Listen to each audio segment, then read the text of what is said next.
Hey everybody, and welcome back for another read aloud of Kate DiCamillo's Because of Winn-Dixie.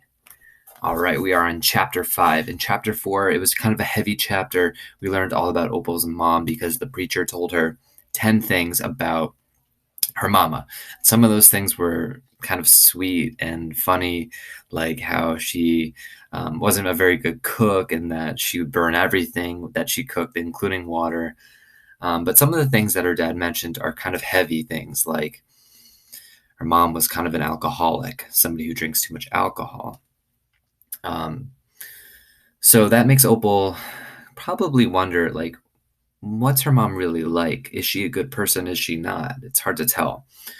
Nonetheless, Opal writes down all of the 10 things that her preacher dad tells her about her mama so that if her mama ever comes back, she'll be able to recognize her. So that's where we are so far.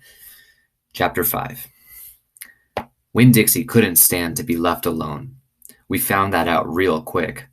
If me and the preacher went off and left him by himself in the trailer, he pulled all the cushions off the couch and all the toilet paper off the roll.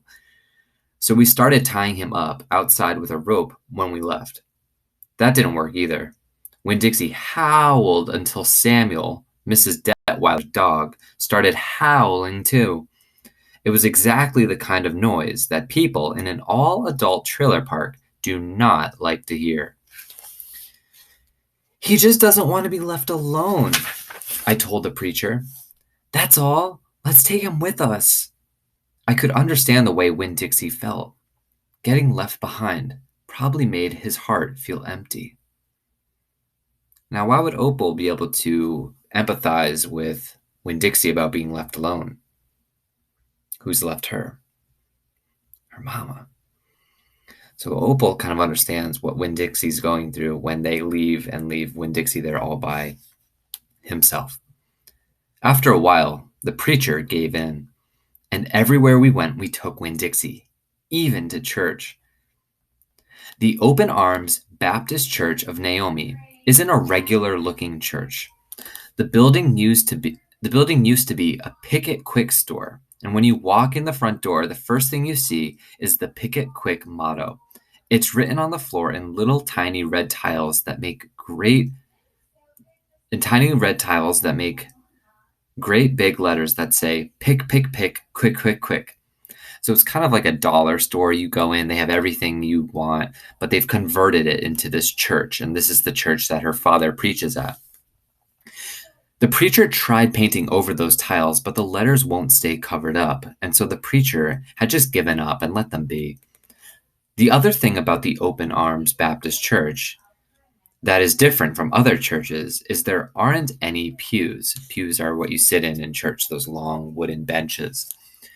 People bring in their own fold-up chairs and lawn chairs, and so sometimes it looks more like the congregation of people is watching a parade or sitting at a barbecue instead of being at church. It's kind of a strange church, and I thought Winn-Dixie would fit right in. But the first time we brought Winn-Dixie to the Open Arms Church, the preacher tied him outside the front door. Why did we bring him all the way here just to tie him up? I asked the preacher. Because dogs don't belong in church, Opal, the preacher said. That's why. He tied Winn-Dixie up to a tree and said how there was lots of shade for him and that it ought to work out real good. Well, it didn't. The service started and there was some singing and some sharing and some praying, and then the preacher started preaching. And he wasn't but 2 or 3 words into his sermon when there was a terrible howl coming from outside. The preacher tried to ignore it. Today, he said. Arr, said Winn-Dixie. Please, said the preacher. Arr, said Winn-Dixie back. Friends, said the preacher. Arr, wailed Winn-Dixie. Everyone turned in their lawn chairs and fold-up chairs and looked at one another. Opal, said the preacher. Ow, said Winn-Dixie. Yes, sir, I said. Go get that dog, he yelled. Yes, sir, I yelled back. I went outside and untied Winn-Dixie and brought him inside, and he sat down beside me and smiled up at the preacher, and the preacher couldn't help it. He smiled back. Winn-Dixie had that effect on him. And so the preacher started in preaching again. Winn-Dixie sat there listening to it, wiggling his ears this way and that, trying to catch all the words, and everything would have been all right except that a mouse ran across the floor. What do you think's going to happen now? Oh, Winn-Dixie's going to chase the mouse? The Open Arms Church had mice. They were there from when it was a Picket Quick, and there were lots of good things to eat in the building. And when the Picket Quick became the Open Arms Baptist Church of Naomi, the mice stayed around to eat all of the leftover crumbs from the potluck suppers that the church would hold. The preacher kept on saying he was going to have to do something about them, but he never did. Because the truth is, he couldn't stand the thought of hurting anything, even a mouse. So that kind of tells you something about the preacher. He couldn't stand the thought of hurting anything, even a mouse. What kind of a person is he? He's kind of like a gentle person. He's a loving person. He couldn't even hurt a mouse. Well, when Dixie saw that mouse, and he was up and after him, one minute everything was quiet and serious, and the preacher was going on and on and on. And the next minute, Winn-Dixie looked like a fury bullet shooting across the building, chasing that mouse. He was barking, ruff, ruff, ruff, ruff, ruff, and his feet were skidding all over the polished Picket Quick floor. And people were clapping and hollering and pointing. They really went wild when Winn-Dixie actually caught the mouse. "I have never in my life seen a dog catch a mouse," said Mrs. Nordley. She was sitting next to me. "He's a special dog," I told her. "I imagine so," she said back. Winn-Dixie stood up there in front of the whole church, wagging his tail and holding the mouse real careful in his mouth, holding on to him tight, but not squishing him. "I believe that mutt has got some retriever in him," said somebody behind me. "That's a hunting dog." Winn-Dixie took the mouse over to the preacher and dropped it at his feet. And when the mouse tried to get away, Winn-Dixie put his paw right on the mouse's tail. Then he smiled up at the preacher. He showed him all his teeth. The preacher looked down at the mouse. He looked at Winn-Dixie, and he looked at me. He rubbed his nose. It got real quiet in the Picket Quick. "Let us pray," the preacher finally said. "Let us pray for this mouse." And everybody started laughing and clapping. The preacher picked up the mouse by the tail and walked it and threw it out the front door of the Picket Quick, and everybody applauded again. Then he came back and we all prayed together. I prayed for my mama. I told God how much she would have enjoyed hearing the story of Winn-Dixie catching that mouse. It would have made her laugh. I asked God if maybe I could be the one to tell her that story someday.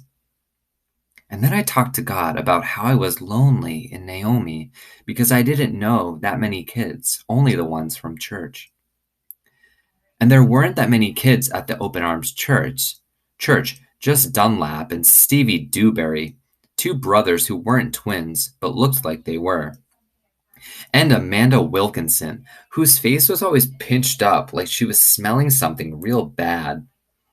And Sweetie Pie Thomas, who was only 5 years old and still mostly a baby. And none of them wanted to be my friend anyway, because they probably thought I'd tell on them to the preacher for every little thing they did wrong. And then they would get in trouble with God and their parents. So I told God that I was lonely, even having Winn-Dixie. And finally, I prayed for the mouse, like the preacher suggested. I prayed that he didn't get hurt when he went flying out the door of the Open Arms Baptist Church of Naomi. I prayed that he landed on a nice, soft patch of grass. Chapter 6. So that's kind of a funny chapter, isn't it? They bring Winn-Dixie to the church because Winn-Dixie cannot stand to be left alone. Even when he's right outside the church listening in, he's wailing and howling, and he wants to be right there in the church, and he gets his way, he gets in. And even the preacher can't stand to be mad at Winn-Dixie because Winn-Dixie has this effect on people. What kind of effect does Winn-Dixie have over the preacher and Opal and even the people in the church? They all love him. He brings people together. So I think that Winn-Dixie's kind of going to be this character that brings people together. But at the same time, Opal still is feeling lonely, even though she has Winn-Dixie. She's feeling lonely because she has no friends. And the people she mentioned that she knows don't really seem like people she wants to be friends with. I wonder what's going to happen next. Will Opal find some friends? What's going to happen to Winn-Dixie? Will he be able to stay with Opal? Maybe it's somebody else's dog. There's a lot of questions that are going to come up. So I'll see you guys next time for chapter, what is it? 6, chapter 6. All right, guys. See you next time.